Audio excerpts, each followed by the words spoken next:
todo estoy muy feliz de que hayamos podido tomar tiempo juntos como hermanos en Cristo, como iglesia, para estudiar estos temas tan relevantes para el tiempo en que vivimos, ¿verdad? Tan constructivos, fortalecedores para cada miembro de la familia, sí, incluso para los niños. Los invito a inclinar su rostro para que tengamos esta oración antes de hablar la Biblia.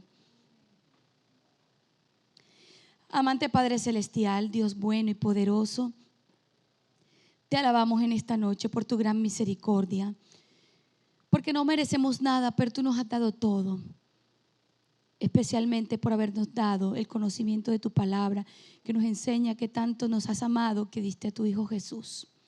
Y el Espíritu Santo nos convoca para que apreciemos ese regalo precioso de la salvación que es en Cristo Jesús, y para que aceptemos la gracia que hoy nos ayuda a hacer la parte que nos toca en el plan de salvación. Gracias, querido Dios, porque nunca nos has abandonado, porque tienes planes de bien y no de mal para cada uno de los que estamos aquí. Y tu principal deseo es que pronto estemos cruzando por las puertas de la ciudad, detrás de Cristo Jesús, cuando sean abiertas para nosotros esas puertas de perlas, para morar eternamente con el Rey de la Gloria. Te alabamos y te agradecemos porque tú tienes disponible para hoy mucha bendición también. Derrama el Espíritu Santo copiosamente en sabiduría, en discernimiento, en oportunidad. Señor, no soy nada, ni puedo hacer sola nada sin ti, pero tú, Señor, dame la gracia de abrir tu palabra y conforme a lo que es correcto poder conversar de estas cosas eternas con mis hermanos y juntos poder reflexionar, poder llegar a donde tú quieres que lleguemos esta noche, irnos bendecidos y llenos de poder. Te lo pedimos en el nombre de Jesús, amén. Bueno, hoy tenemos la gracia de estar tempranito aquí, ¿verdad? Y de haber cantado un par de himnos antes, de estar muy avanzados en la temática que nos habíamos propuesto para esta semana. Y yo los invito a que podamos situarnos en el tema de hoy. ¿Alguno de ustedes se acuerda? Bienvenidos a todos los que vienen llegando. Estoy muy feliz de verlos y me gustaría que las familias que tienen jovencitos o niños se sentaran más adelante. Es lindo que el contacto visual que podemos hacer los ayude a estar más conectados, ¿verdad? Entonces, bueno, ¿algunos de ustedes se acuerdan cómo? Bueno, ya lo pusieron al frente. ¿Me ayudan entonces a leer cómo se titula el tema de hoy? ¿Llevarás el arca a tu casa hoy? Si yo les pregunto, con todo lo que hemos aprendido del arca, si yo les pregunto a ustedes si se quieren llevar el arca para su casa hoy, proyectándonos a todo lo que hemos visto que ella representa y que también hizo en el pasado, su respuesta sería sí o no. Voy a preguntar, los que dicen que no se llevarían el arca a la casa, levanten la mano. Los que dicen que sí se quieren llevar el arca para su casa hoy, levanten la mano. Amén. Qué lindo. Estudiar esto nos ha hecho desear que la presencia del Dios vivo, aunque es invisible, pero muy real, habite en nuestro hogar. Y eso es lo principal, porque si Dios está en medio de nosotros, hay salud, hay vida eterna, hay victoria. Y eso es lo que todos deseamos, ¿verdad? Vivir para nuestra familia el plan de Dios, que es un plan de felicidad y vida eterna. Recuérdenme también qué simbolizaba el arca del pacto. Díganme varias cositas. Hemos visto que el arca del pacto no era, pero simbolizaba ¿qué? La presencia de Dios. Representaba también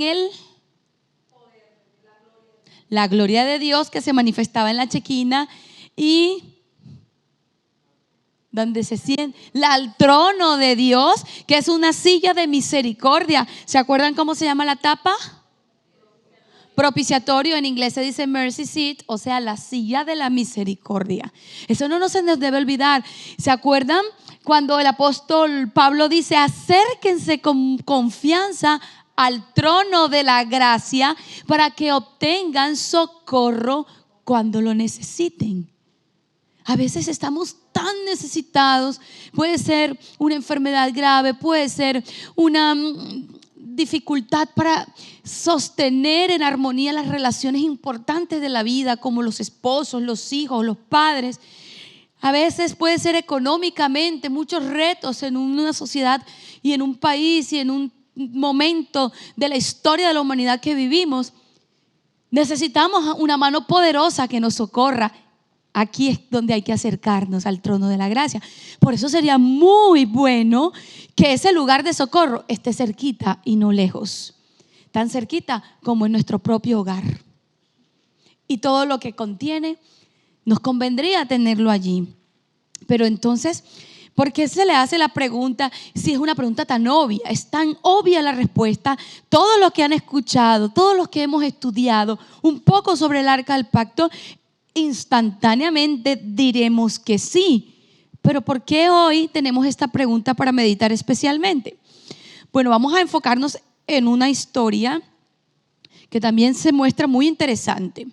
Y ustedes me van a decir cuando noten algunos elementos que tienen alguna relación por semejanza o por contraste con la historia de ayer, que se llamaba ¿crees que Dios tiene un carro? Pero en realidad la historia principal era el secuestro del arca y su magnífica liberación. Van a tener presente la historia de ayer y la vamos a comparar con la de hoy. ¿Ok? Muy bien, yo los invito a que entonces sus Biblias las abran me voy a volar esto para no ser spoiler. Bueno. Sí, bueno, listo. Vamos a quedar aquí. ¿Ustedes recuerdan quién era el rey David? ¿Sí o no? Robertito, ¿qué sabes de David, del rey David? Recuérdame una historia, porque también son muchas las historias de David. Una historia que te encanta sobre David. Claro, esa es la clásica. Cierto que es nuestra favorita de David, pero hay muchísimas. David es uno de los grandes héroes de la fe de la Biblia.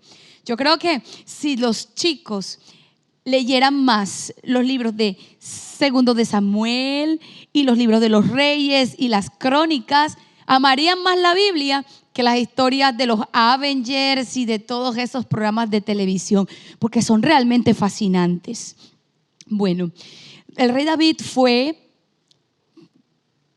el segundo rey de Israel, dejémoslo ahí, porque esa es otra historia un poco bizarra, que antes del primer rey de Israel, que fue ¿quién?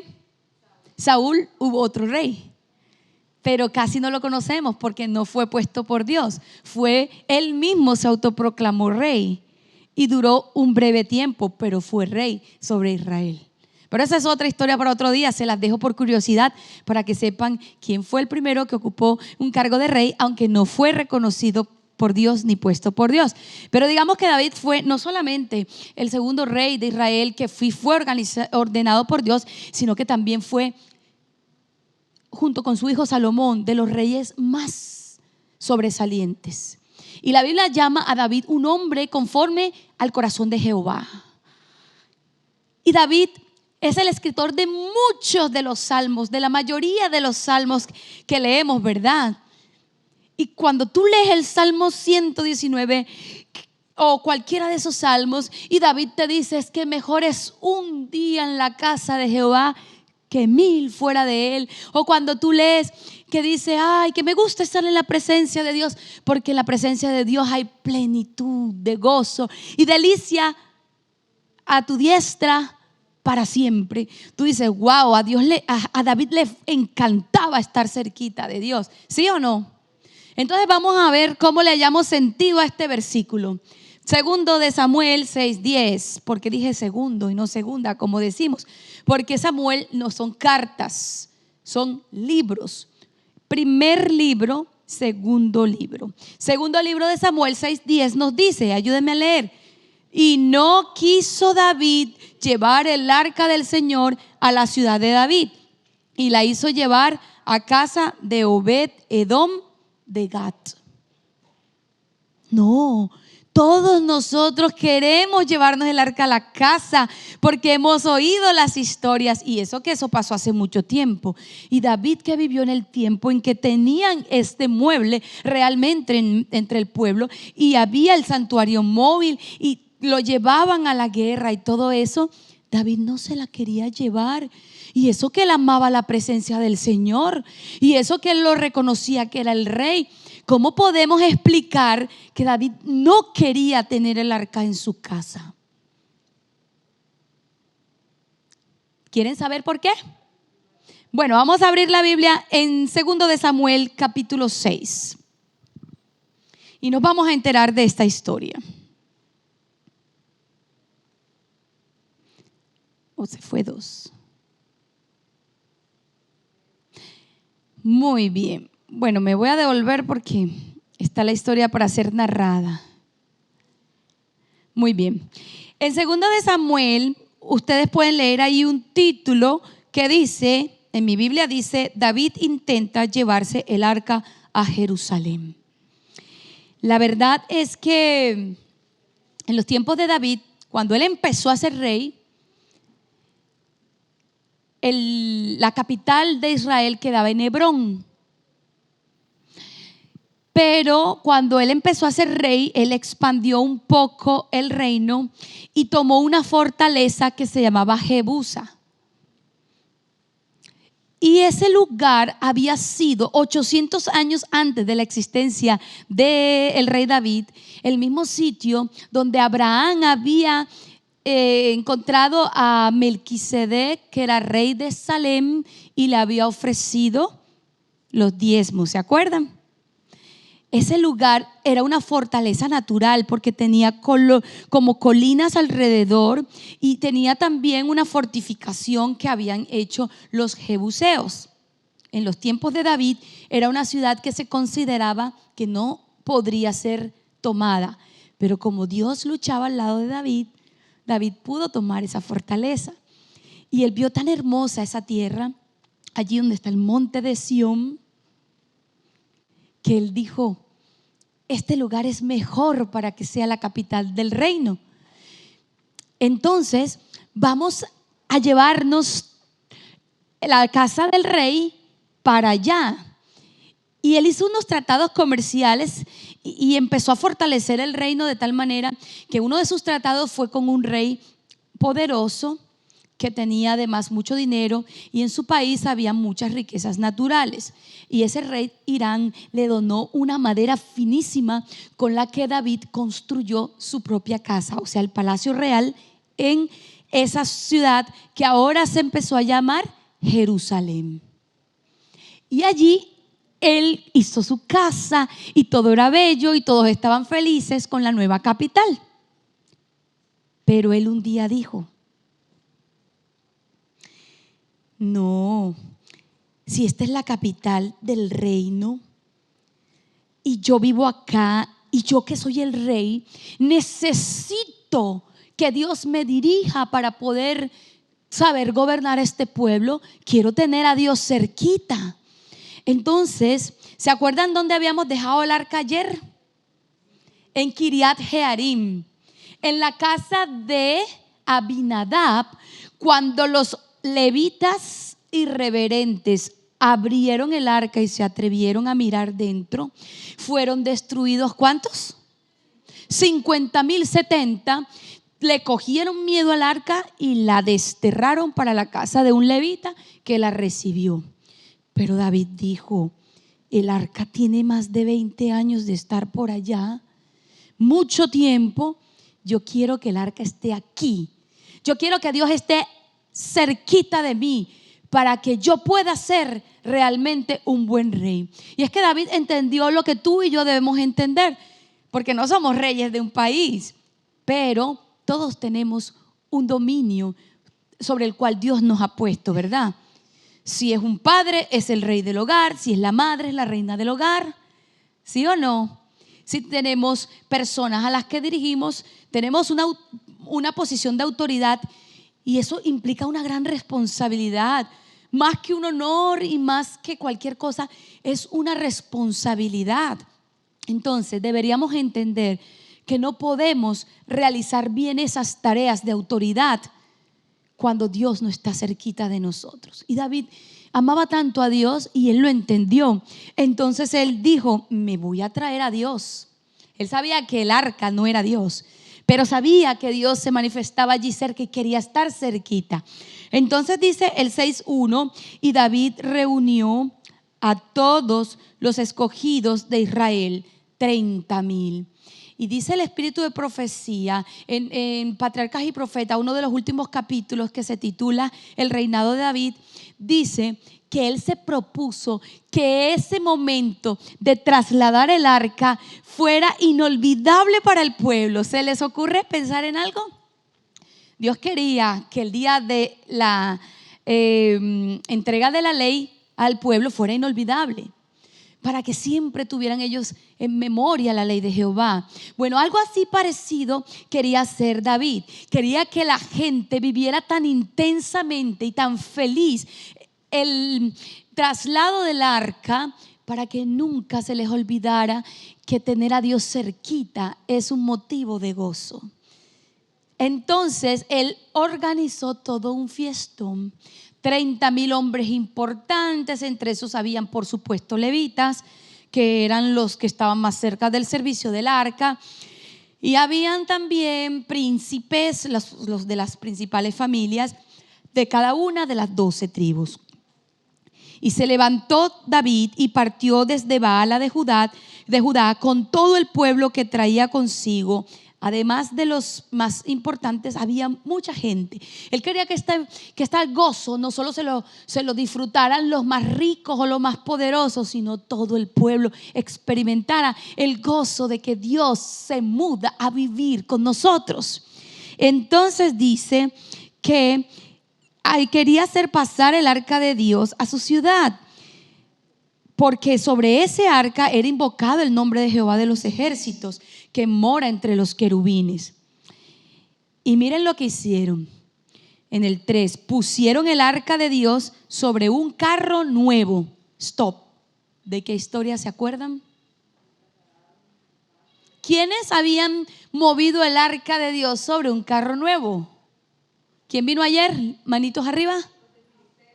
Los filisteos.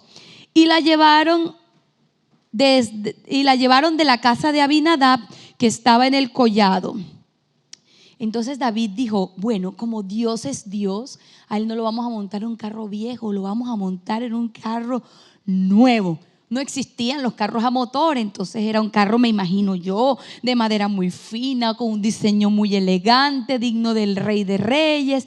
Y esta vez pusieron bueyes para tirarlo, dice el espíritu de profecía. Pero ¿a qué se le parecía esta caravana? ¿A qué se parecía este traslado del arca? ¿Se parecería al método de Dios o al método de los filisteos? De lo que hemos aprendido esta semana, ¿quién me puede decir qué método estableció Dios para mover el arca y todos los muebles del santuario de un lado a otro? A ver, ¿te acuerdas, Valentina? ¿Cómo dijo Dios que se debería trasladar el arca? Los niños que estuvieron aquí el sábado recitaron entre los puntos que dijeron esto. ¿Cómo mandó Dios? Mafe, ¿te acuerdas? Con los sacerdotes, muy bien. Falta otra parte importante. ¿Cómo los sacerdotes tenían que mover el arca? Vale. Fuertecito, mi amor. Ven, lo dices aquí adelante. Corre. Claro. Vamos a leer esto en Éxodo 25. Espérenme. Vamos a leer esto en Éxodo 25:14. El que lo lea rapidísimo, alguien que lo busque muy rápido en su Biblia. Éxodo 25:14, y viene acá y nos lee. Muy bien, qué rápido eres, Robertito. Esa Biblia que está más grande que tú, ven. Vamos a leer.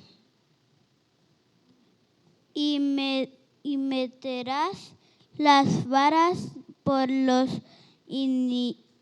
anillos a los lados del arca, para llevar la arca con ellos. Y el 15. Las varas quedarán en los anillos del arca, no se quitarán de ahí. Muy bien, gracias Robertito. ¿Para qué quería Dios que esos anillos estuvieran siempre puestos? Para que no hubiera necesidad de poner la mano en el propio mueble, sino a través de las varas levantarla. ¿Recuerdan que el templo se desarmaba? Claro, había un cortinaje grandísimo porque eso era de muchos metros y tenía columnas de hierro, de bronce, de plata y telas muy finas. Todo eso era muy pesado. A los que estaban encargados de las cortinas y las pieles que cubrían la tienda del santuario les dieron carretas para que montaran allí esas cosas pesadas con bueyes. Pero a los que llevaban estos muebles, que eran el altar del incienso, el altar de sacrificio, la fuente, la mesa de los panes, el candelabro, el altar del incienso, el arca del pacto, todos lo tenían que llevar ellos mismos, porque Dios quería que ellos sintieran sobre su propio hombro la responsabilidad en el servicio de Jehová. Dios, todo tiene un propósito. Entonces, en el momento en que David está armando esta gran fiesta con la mejor intención del mundo, porque ama a Dios y quiere estar cerquita de Dios y quiere que Dios le dé sabiduría para dirigir el pueblo, y quiere que Dios lo ayude a gobernar, y quiere que Dios esté en medio de la gente y no por allá en otra ciudad secundaria, en una casa particular, sino que al estar en la capital es como que Dios es de todos, acá está con todos. ¿Era un propósito bueno o malo? Bueno, pero aquí hay una lección grande.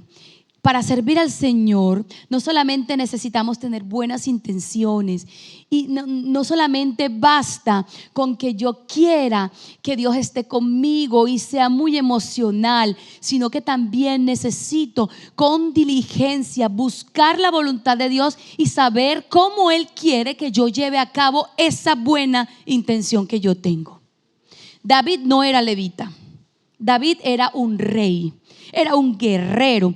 Aunque los reyes tenían un libro que el primer día que ellos eran ordenados reyes, ellos tenían que recibir un libro en blanco y copiar todas las leyes especiales para los reyes que Dios había dado.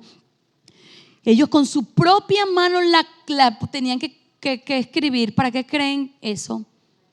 Para lo mismo, para que le quedara en la mente y no dijera yo no lo sabía. Y segundo, cada día de su reinado ellos tenían que abrir ese libro y leer por lo menos porciones de ese libro todo el tiempo. Pero en ese libro no estaban las leyes del servicio del templo, porque ese era un trabajo exclusivo de los levitas. Pero quienes sí sabían cómo había mandado Dios a trasladar el arca, los levitas. David no sabía, pero si hay algo que yo no sé, ¿qué tengo que hacer? Preguntarlo. Yo no lo sabía, pero voy y se lo pregunto a quien yo pienso. Todos sabían que los encargados del santuario y sus muebles eran los levitas. ¿Qué tenía que hacer David? Ir a preguntar. Pero ahora vamos a ponernos del lado de los levitas. Cuando David empezó a armar la caravana, quiero 30,000 hombres aquí, y yo compuse esta canción para que en tal momento la canten mis cantores, y yo voy a tener hombres parados en las murallas de Jerusalén para que cuando se acerque el arca y vaya llegando, canten esta canción los de este lado y los de este lado respondan, y todo eso. Él tenía todo su panorama bien cuadrado, este carro nuevo y todo, y les explicó, porque ellos se ponían de acuerdo. ¿Por qué ninguno le dijo: rey, eso que tú estás haciendo está muy interesante, pero vamos a quitar la carreta y vamos a cargarla como Dios manda? ¿Ustedes creen que para Dios ese pequeño detalle era importante o no? Todas las cosas que Dios hace tienen un sentido. Y ya les acabo de decir cuál es. Incluso ahí mismo dice, después del texto en que Robertito leyó, si no estoy mal, dice que Dios quería que lo llevaran sobre sus hombros para que llevaran sobre sí la responsabilidad del servicio de Jehová. Eso tenía un simbolismo que al montarlo sobre una madera que no piensa, y unas vacas que aunque son seres vivos, no razonan, no se cumplía. Había más o menos unos 15 kilómetros entre la casa de Abinadab y Jerusalén, donde habían armado una tienda especial para recibir el arca. Y se fueron. Y nosotros avanzamos, y a veces avanzamos como iglesia y decimos, oye, este plan está buenísimo. Es que cuando vemos la televisión o cuando tenemos otro amigo o vemos que en la iglesia de allá hacen, no, allá en la iglesia tal tienen luces de colores y eso se llena así de jóvenes. No, en la otra iglesia tienen una batería y llevan rock y allá la gente va. Eso no es como en la iglesia el miércoles que van 3 y 4. Y en tal iglesia a la salida dan Coca-Cola con donas. Así es. Y entonces empezamos a copiarnos los métodos evangelísticos de los demás con la buena intención de llenar las bancas de la iglesia. Pero como dice la palabra del Señor, y cuando yo fuere levantado, a todos atraeré a mí mismo. ¿Qué es lo que necesita esta iglesia para llenar sus bancas? Dejar en alto el nombre de Cristo Jesús, levantarlo, predicarlo a Él, que el que se pare aquí haga que la gente vea a Jesús y no lo vea a Él. Por eso es una gran responsabilidad estar aquí. Porque si yo me levanto a mí misma para que ustedes me vean a mí, no hice nada. Puede ser muy agradable. Hay pastores que también se ha visto que llegan, o predicadores laicos o juveniles, que son chistes y risas y anécdotas y ven a la gente feliz. Pero no es el método de Dios. Lo mismo es en la crianza de nuestros hijos. Ay, para que les guste venir a la iglesia, vamos a pagarles, vamos a darles premios, vamos a llevarles el celular para que jueguen mientras el sermón. No es solo que se sienten el cuerpo presente y la mente ausente. Dios tiene métodos y Dios dice que cuando uno ama a Dios como David, tiene la experiencia de querer estar siempre en su presencia. Si nosotros le enseñamos a los niños desde chiquitos a amar a Dios, ellos van a amar venir a este lugar sin que les demos luces, baterías, fiestas, cine, qué sé yo, todo lo que se nos ocurre en esas iglesias de afuera que parecen cristianas, pero cantan música pagana con letra cristiana, pero se visten como el mundo y todo lo demás. Entonces ahí iba la procesión y al parecer todo iba bien. Y a veces nuestras iglesias van bien y todos estaban felices y tenían una cantidad de instrumentos. Ustedes pueden leer eso. En Primero de Crónicas está repetido este relato. Primero de Crónicas 15. No está.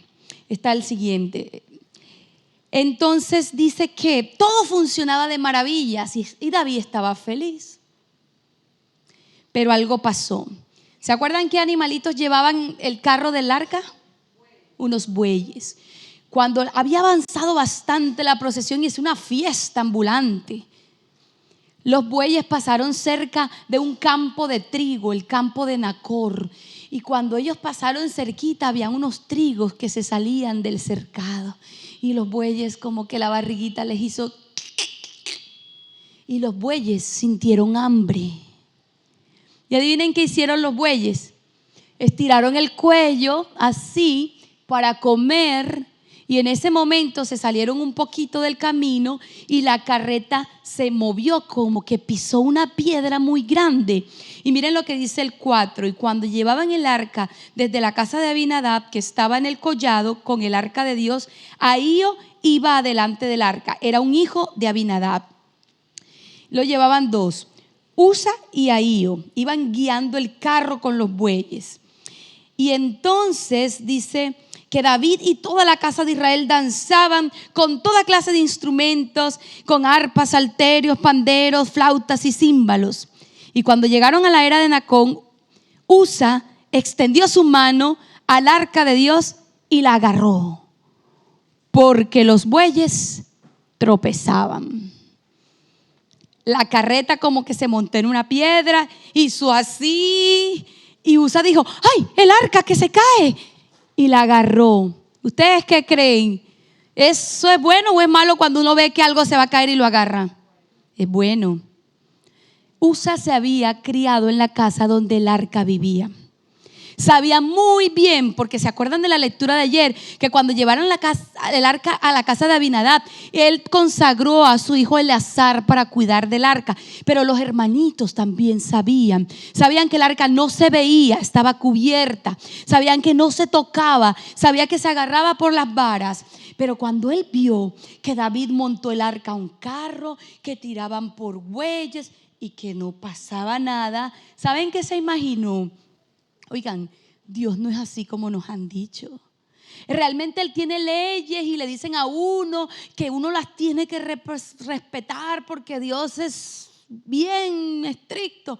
Pero yo veo que ahí va todo el mundo feliz con el arca en el carro y Dios no ha dicho nada.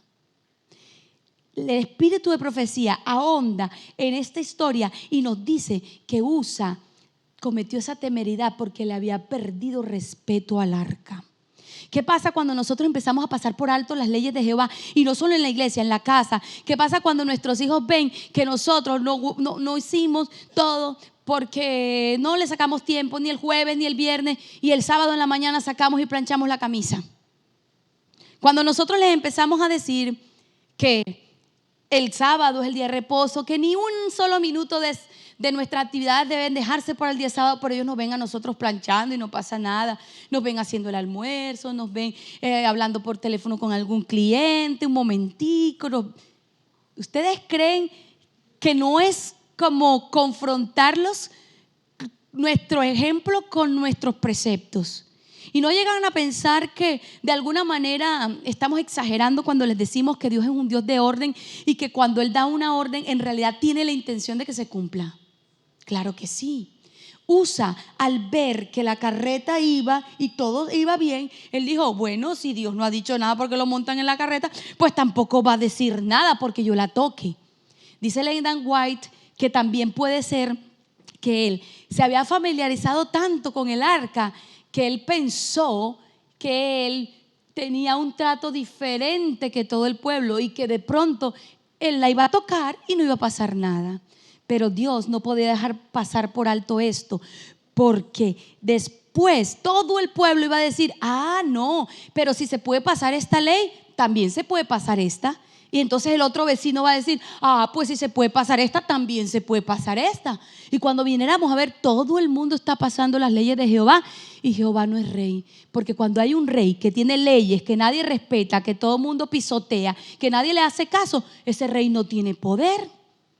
Cuando papá y mamá dicen: esto está así en casa, si usted sale de su amiguito y me llega después de tal hora, entonces el fin de semana no lo dejo salir otra vez.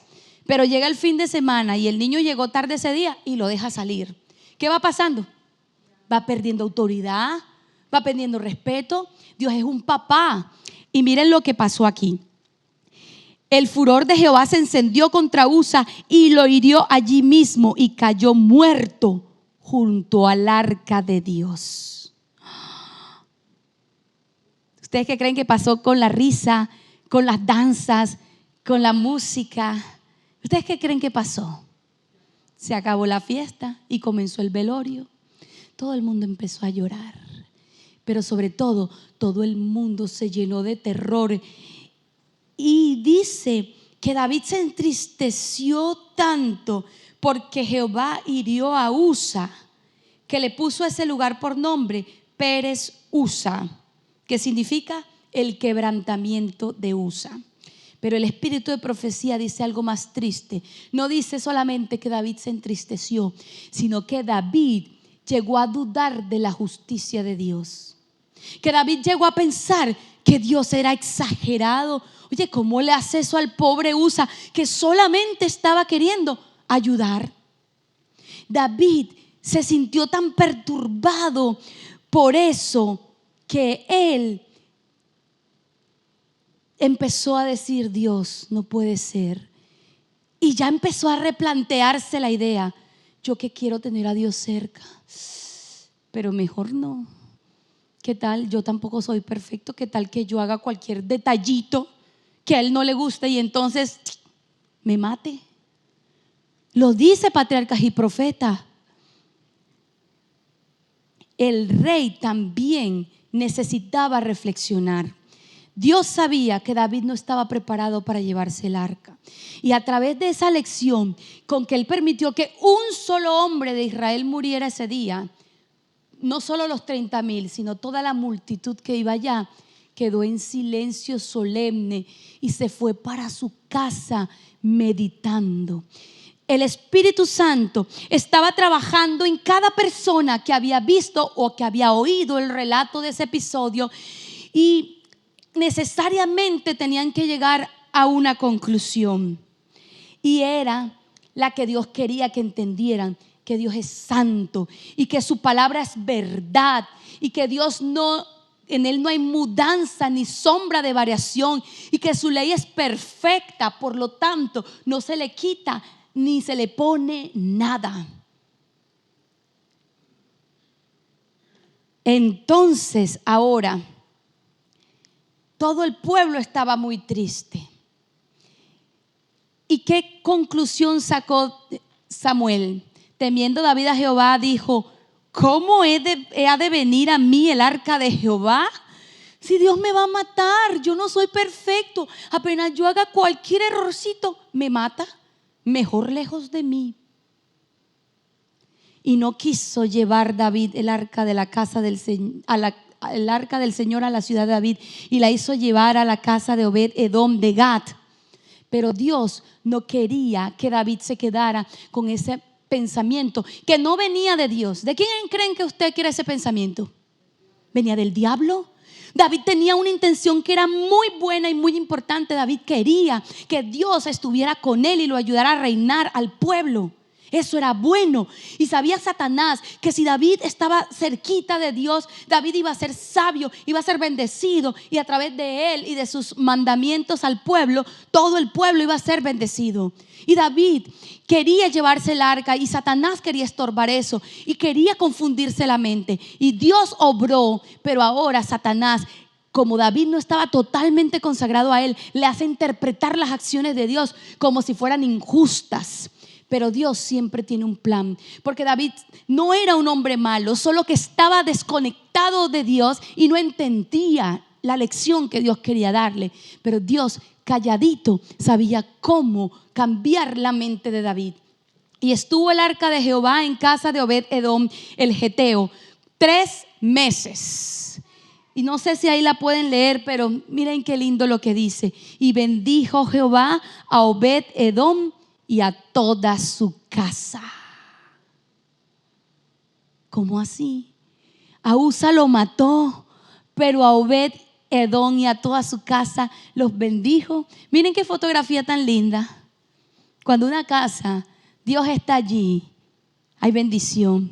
Pueden pasar, como dicen en Colombia, carros y carretas ahí. Como dice el Salmo 91, 1,000 y 10,000 a tu diestra, mas a ti no llegarán. Porque Dios, como en el libro de Job, ustedes saben la conversación que tuvo Dios con Satanás acerca de Job. Cuando Dios le dijo a Job, a Satanás: ¿has visto a mi siervo Job, que no hay como él, ninguno que me ame y me obedezca tanto? ¿Saben qué le contestó Satanás? Claro, es que él no te teme de balde, porque tú has puesto un cerco sobre él y a él no le pasa nunca nada malo. Es un principio espiritual. Realmente, cuando somos bendecidos de Jehová, es como si Dios alrededor de nosotros pusiera un domo y no permite que el enemigo nos haga daño. Por eso es que Dios tuvo que quitar ese domo de protección y permitirle a Satanás hacerle daño. Pero primero le dijo a él no, lo dejó a él cubierto.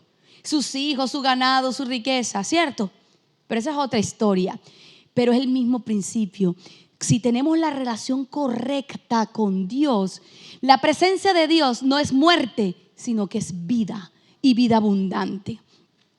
Y dice aquí, en el 6:12, fue dado aviso al rey diciendo: Jehová ha bendecido la casa de Obed-edom y el todo lo que tiene a causa del arca de Dios.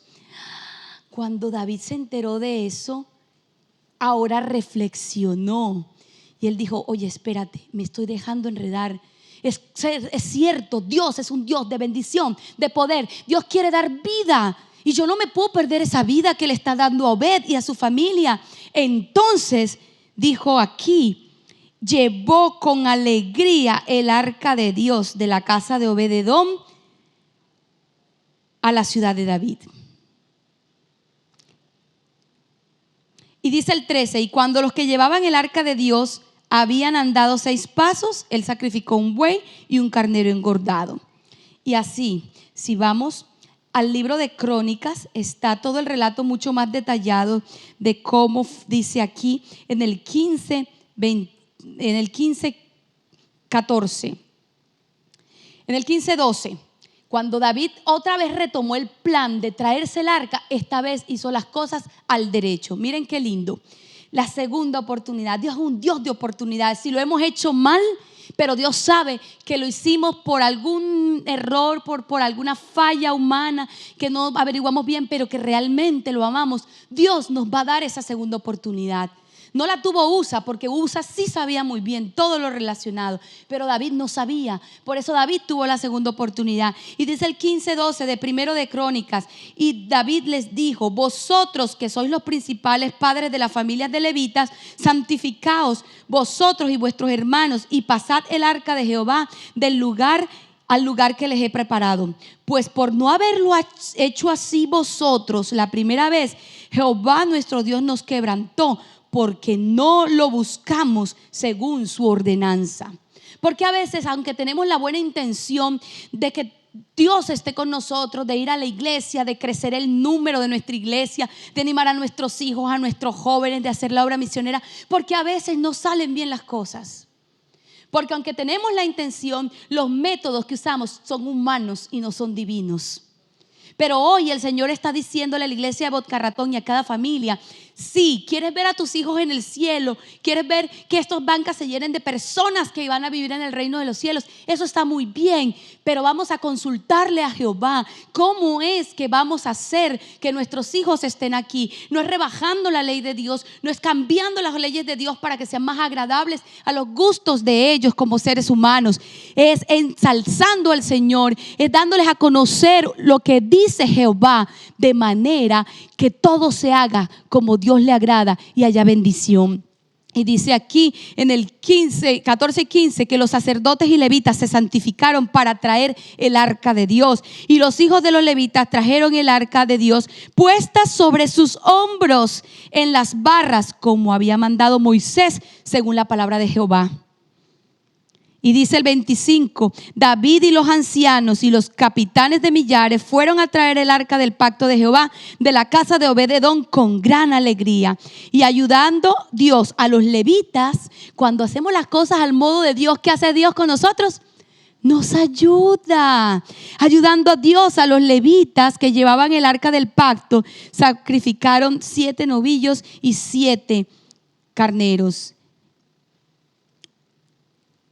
Y del 28 termina muy lindo y dice así: de esta manera llevaba todo Israel el arca del pacto de Jehová con júbilo y sonido de bocinas y trompetas y címbalos al son de salterios y arpas. Ahora sí terminó bonita la historia, ¿verdad? Ahora sí terminó. Y el espíritu de profecía nos dice que cuando él ahora fue donde los levitas y les preguntó: oigan, ¿qué dice en la ley sobre cómo se traslada el arca? Y él explicaron: no, tenemos que ser nosotros, solamente los de la familia de Coat, y tenemos que primero prepararnos espiritualmente, pedir perdón, santificarnos para poder levantarla por las barras. Entonces David entendió que él también necesitaba estar santificado para estar llevando el arca a su casa. Y dice aquí, la reprensión divina realizó su obra en David y le indujo a comprender como nunca antes. ¿Qué es lo que comprendió? La santidad de la ley de Dios y la necesidad de obedecerla ¿cómo? Estrictamente. Nos queremos llevar a Dios a la casa, pero tenemos que entender que como conocedores de la ley y de todos estos tesoros que hay dentro del arca, Dios nos ha dicho, sí, yo voy a ir a tu casa, pero yo voy a ir para que tú me honres. Si yo me llevo el arca,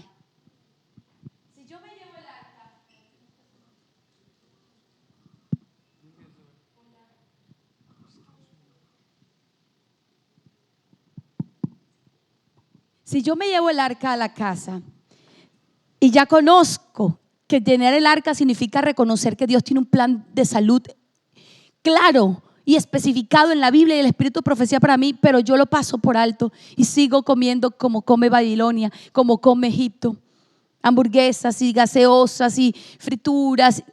No estoy honrando, ¿o sí? La estoy llevando para que me vea cómo quebranto ese mandamiento de Dios. Si no guardo el sábado, si no respeto mi iglesia, si ando metida en cosas espiritistas, si pongo televisión en mi casa que muestra cosas, si yo no honro a mis padres, si en mi casa está el arca para que me vea cómo me quebranto y cómo me burlo de la presencia del Señor y le digo, yo paso por encima de ti y no me pasa nada. En mi casa no va a haber la bendición de Obed-Edom, pero podría haber la suerte de Usa. Y ahí sí me convendría más, como así dijo David, no estoy preparado. Pero no, la invitación de hoy es a que no tengamos miedo, sino temor de Jehová. El temor nos hace sentir la necesidad de entender más cómo quiere Dios que yo ande delante de su presencia. Y para eso está la Biblia.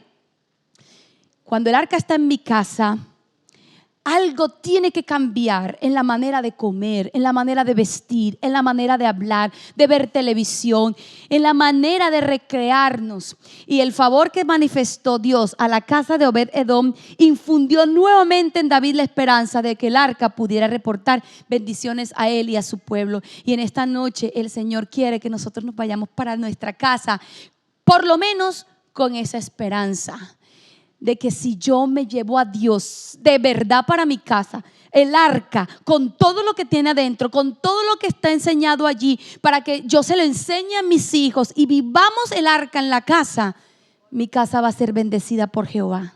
Amén. ¿Quién se quiere llevar el arca para su casa hoy? Yo quiero, no estoy preparada, pero la Biblia dice que el Espíritu es el que nos santifica. Hoy podemos clamar por el Espíritu. Dice la Biblia que Dios está más dispuesto a darlo que nosotros a pedirlo. También dice, santifícalos en tu verdad. Y ustedes me responden, tu palabra es verdad. Si nos falta santidad, digámosle, Señor, santifícame. Pero no quiero que por falta de santidad yo me pierda junto con mi familia la bendición de que tú vivas en medio de mi casa. Acuérdense que no va solo Dios. Los carros de Jehová son 20,000 millares de millones de ángeles. Cuando tú te llevas a Dios para tu casa está repleta de ángeles. Y nada malo te puede pasar. ¿No es una maravilla? No queremos que eso pase. Y dice aquí que esta vez la caravana llegó a la puerta de la ciudad. Y yo quiero que ustedes abran conmigo el Salmo 24, que comienza: de Jehová es la tierra y su plenitud, el mundo y los que en él habitan. Y todos no sabemos este salmo, o por lo menos hemos escuchado ese versículo, ¿verdad? ¿Quieren saber cuándo escribió David ese salmo? Lo escribió para la ocasión de la entrada del arca a Jerusalén. Y abrían y pusieron miles de cantores a un lado de la muralla y otros miles al otro lado de la muralla. Y frente a la puerta de Jerusalén se pararon los levitas con su arca, y detrás venía toda la caravana.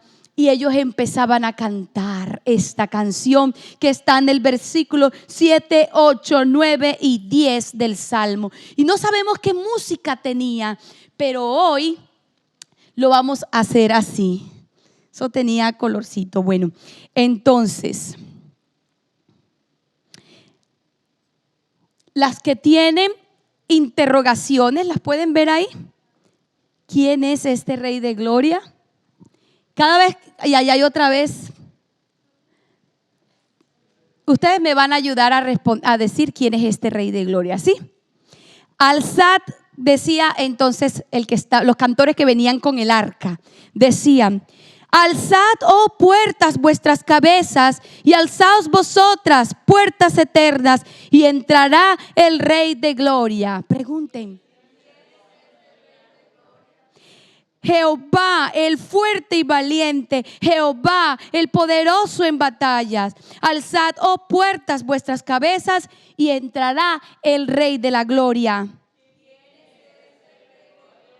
Jehová de los ejércitos, y digamos todos juntos: Él es el Rey de la Gloria. Y ese día hubo gozo, porque las puertas de Jerusalén se abrieron para que Dios entrara a vivir con ellos. Pero ¿saben? La parte más linda de esa historia todavía es el final que no se ha cumplido. Un día, no en esa Jerusalén del pasado, sino en la nueva Jerusalén, se va a parar Jesucristo frente a la puerta, ya no un arca, Jesús, Dios, el Rey de la Gloria en persona. Y detrás de él toda la hueste de Israel, que vamos a ser todos nosotros. Y Jesús va a gritar frente a las puertas de Jerusalén: alzad, oh puertas, vuestras cabezas, y entrará el Rey de la Gloria. Y cuando esas puertas se abran, para entrar Jesús, no va a entrar solo. Él va a entrar y va a decir: venid benditos de mi Padre y heredad del reino. ¿Y sabes quiénes van a estar detrás de Jesús para entrar por las puertas de la Nueva Jerusalén? Todos los que le hayamos dado la bienvenida en nuestros hogares a Jesús. Si tú y yo hoy no le abrimos sinceramente la puerta de nuestro hogar y de nuestro corazón al Rey de la Gloria, para que viva en nosotros, al Rey de la Gloria significa reconocer que Él tiene una ley y que yo lo voy a honrar. Que en mi casa, como vive el Rey de la Gloria como mi huésped, yo lo atiendo respetándolo y honrando su ley. Cuando en mi casa el Rey de la Gloria viva feliz y se sienta a gusto, respetado, porque se sienta bienvenido en mi casa, no se sienta que lo pongo a ver televisión fea, que lo pongo a oír peleas de griterías, de palabras feas, que Él no sienta que yo lo pongo a ver cómo mato mi salud comiendo comida que Él me dijo que no quiere que yo coma para que no enferme. Entonces, cuando yo realmente haya hecho sentir bien a Jesús como huésped de mi casa aquí en la tierra, Él me va a llevar para ser huésped eterno en su casa en la nueva Jerusalén. ¿Quiénes quieren ir con Él? Yo quiero. Y quiero invitar a Noemí, porque Noemí va a cantar. Y yo quiero que este tema que Noemí va a cantar, que relata un sueño, recordemos que es una promesa. Y si es una promesa de Dios, podremos decir de una vez que es una realidad. Todos nosotros podremos entrar en la nueva Jerusalén, porque Cristo Jesús ha prometido llevarnos allí. Si nosotros le damos posada en nuestra casa y lo honramos como nuestro Rey, Él nos va a llevar a su casa.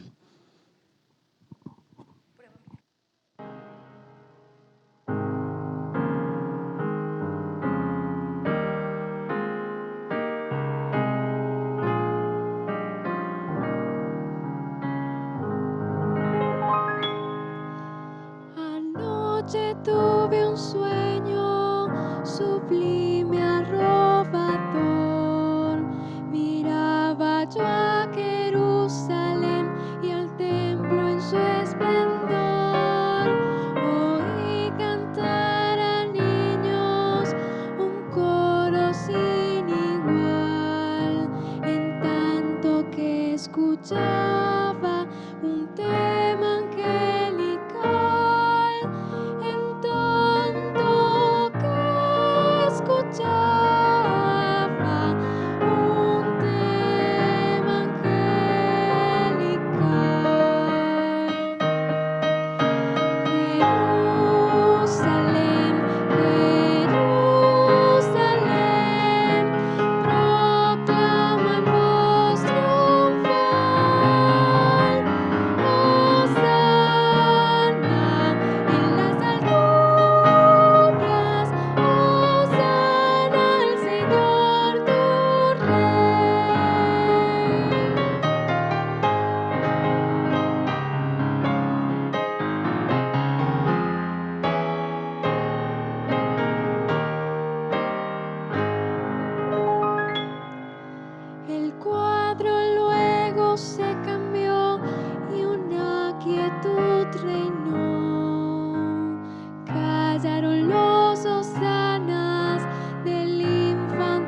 Los invito a postrarnos delante del Rey de la Gloria.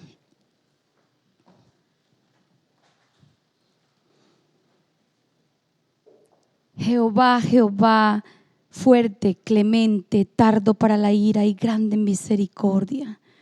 Hoy nos has mostrado tu paciencia, tu ternura, tu amor, pero también nos has mostrado que eres fuerte y celoso, que eres un Dios de tanta santidad y que quieres invitarnos a santificarnos en tu presencia para que podamos heredar la vida eterna y podamos entrar por las puertas de la ciudad.